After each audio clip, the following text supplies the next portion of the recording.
Well, we're going to take you back live now to the Union buildings for that march against various issues facing ordinary South Africans. The ANC, Cosatu, OUTA, various other civil society organizations are all there. Who has the mic now? Well, it is Gauteng Premier David Makhura. Let's listen in. West Rand, where are you? Sidiveng, are you here? Johannesburg, where are you? Right here. Ekurhuleni is here. I've already done that. So, comrades, today, the 2nd of November, we decided to come here to the Union buildings.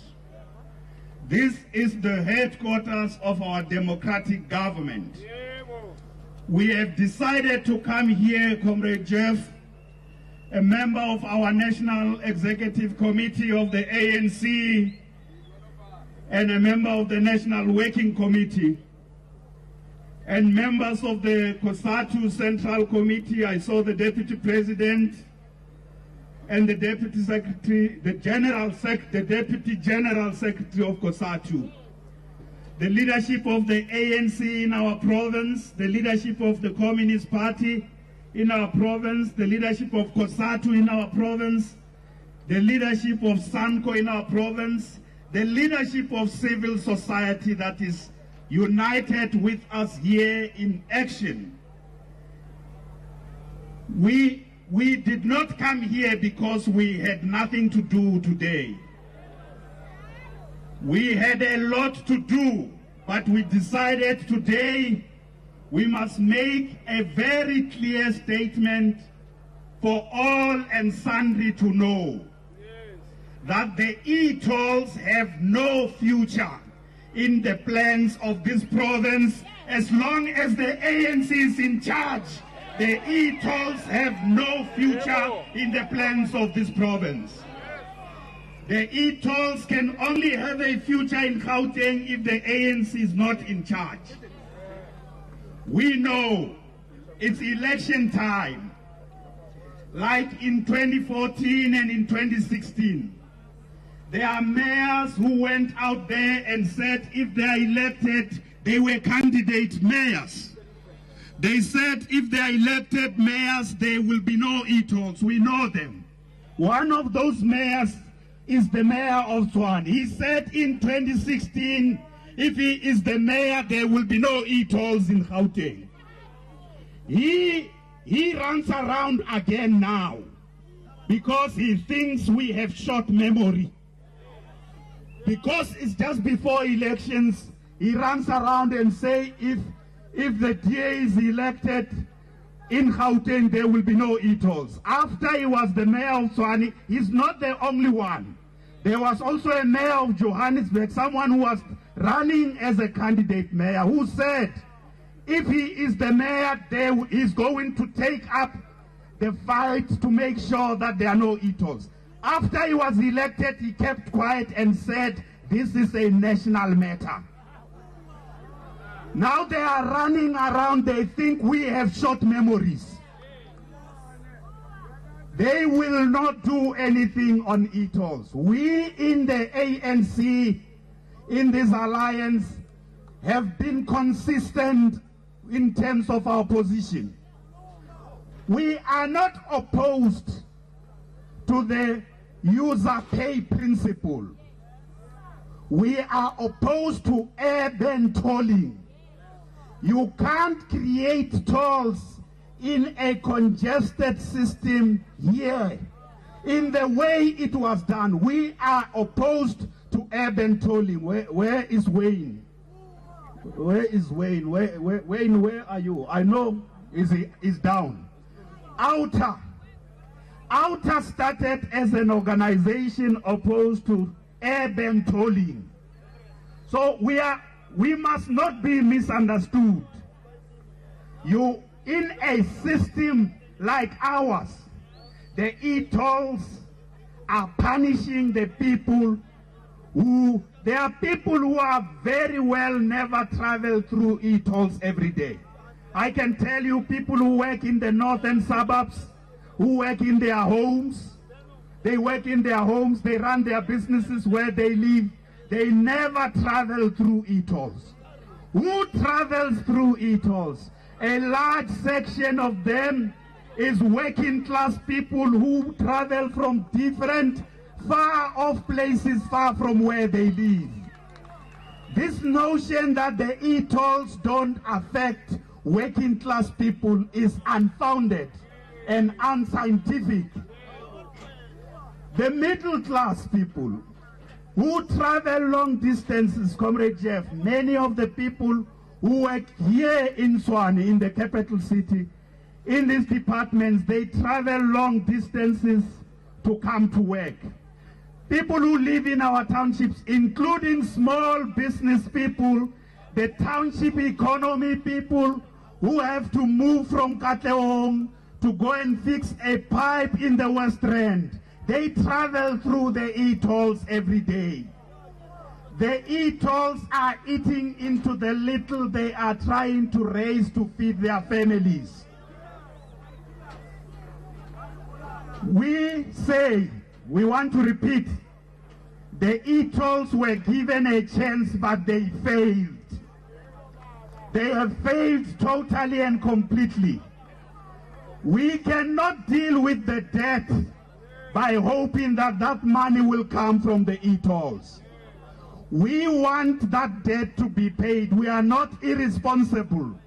We know that there is a debt. That debt must be paid. But we say, let us look at alternative forms of funding to pay off that debt once and for all. By e-tolls, we are not referring to that technology. We want that technology to chase criminals. We want that technology to make sure our roads are safe in Gauteng. That technology belongs to us. We want it to fight crime and make our roads safe.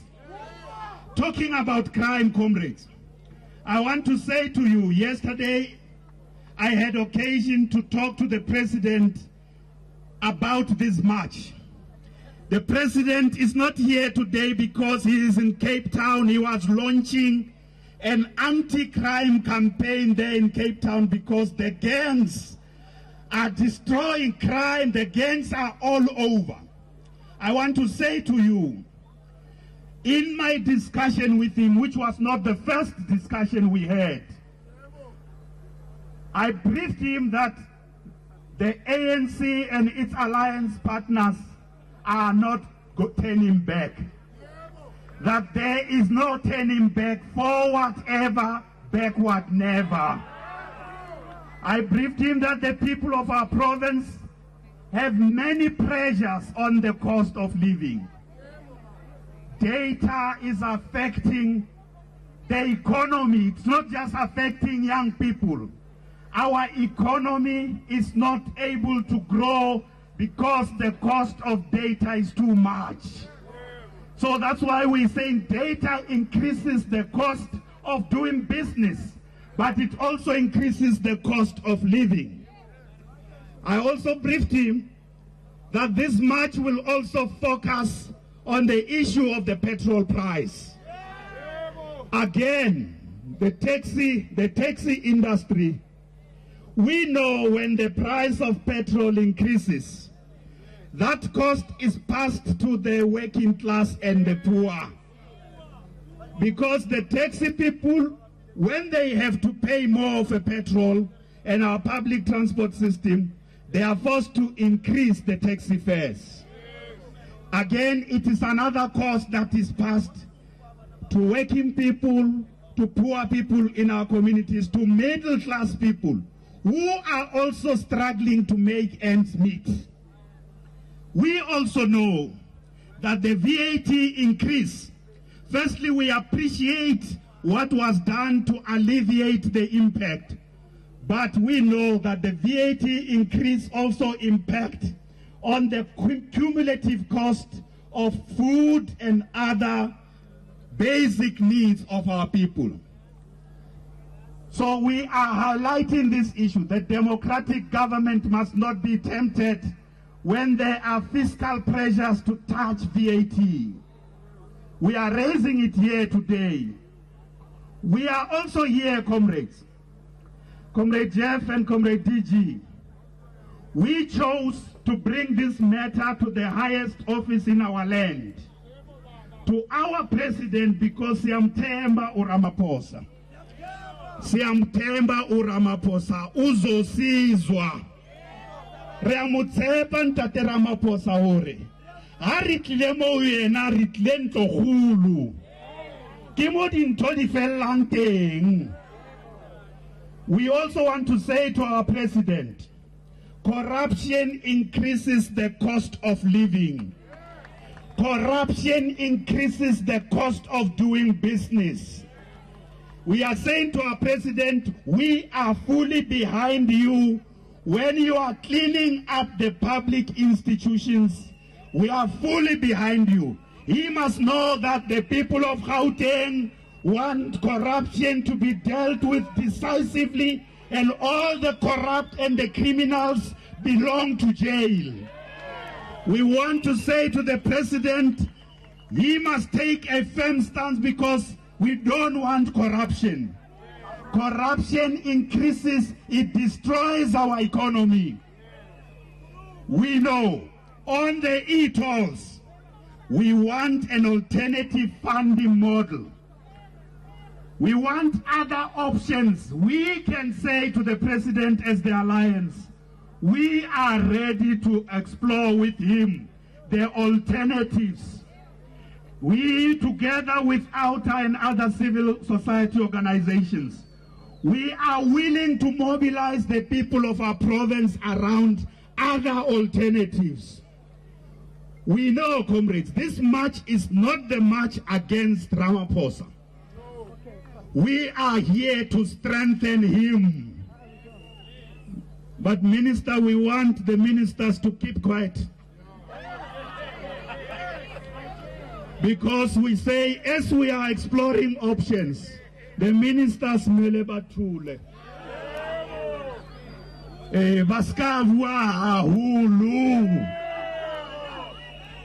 Of course, we are here as the ANC. I am here as the provincial chairperson. Because as the premier man, I really tried as the premier. This thing did not take us any far. I tried and tried. Now I need the ANC and the alliance to come in full force. Civil society to come in full force. Because, and we do so because we know we have a president who listens. We have a president who respects South Africans. And a president Warunaha, we are who look and train at it all over. What's man? He has been working on exploring options. So when we leave here, comrades, we want to leave with a message that says, this matter has been brought, taken up by the ANC and the Alliance and civil societies now in the hands of President Cyril Ramaphosa. He is the only one we would like to hear from. We would like to hear from him. Our president is working very hard, comrades. He's working very hard. He will be in Soweto on Sunday at the Soweto Marathon, taking a walk there. He's going to be coming to all your communities. We want to see you out there. We want to see you fit. We want to see you taking a Tumamina walk. Our president works very hard. He inspires us. But we must not leave any chance for the Rata Marukwana. In this capital city, I want to repeat something. I'm very disappointed here in this capital city. 2 years ago, when there was the new administration, You know it. I'm one of those people who are saying, give the man a chance. But as we stand now, Tshwane is the most regressed in service delivery, the most regressed metro in Gauteng province. The city of Tshwane is the worst performing metro in Gauteng province. Now, how do you take a man who cannot run a metro and think he can run such a complex province called Gauteng province? How he can't run a metro and he thinks he can run a complex province like Gauteng province? Shame on him. He cannot provide clean water in Hammanskraal, but he thinks he can provide clean water in the whole Gauteng province. Shame on him. He cannot fix a single thing in Mamelodi, but he runs to Sebokeng to promise the people there that he can solve their problems. Shame on him. He cannot solve a problem there in Soshanguve, where 5 children died after a lamp crashed on them. Up to today, those families don't have an answer. But he runs around, goes and promises the people of the West End that he can do something for them. Shame on him. He can't run the smallest metro, smallest here, because Johannesburg is the biggest, followed by Ekurhuleni. Tshwane is big by geography, but by population is the smallest metro. He can't run the smallest metro, but he goes around to promise people everywhere that he can bring about change. Shame on him. He has done nothing about the e-tolls. I've never heard him. He has never said to me when we meet, let's go and put the case for Gauteng to the president. But he comes and says he can do something. He's been in office for 2 years. He's never said to me, let's do something about the e-tolls. Shame on him. The people are not sleeping. Comrade Jeff, only the ANC can do something on the e-tolls. Only the ANC can do something on the e-tolls. We are not pretending. We have gone to conferences. You can see ever since 2013, our message has been consistent. We tried to reduce the cost of how much people pay. We tried, but the people still rejected it. We tried to do all other things and the people still rejected it. So the voice of the people is the ultimate arbiter today. And the people of our province are here. We march through the streets of Tshwane in our thousands. So the e-tolls shall fall. The e-tolls shall fall. The e-tolls, hadiwe the e-toll, hadiwe. Hadiwe the e-toll, hadiwe. Highway data, highway. Highway price ya petrol, highway. High class, cost of living, high class. High fele, corruption, high fele. Habarumelo jele, baba jandi chelete, habarumelo jele. Haribantseng, baba sabatling usebetsa, haribantseng. Amandla, awethu, matla.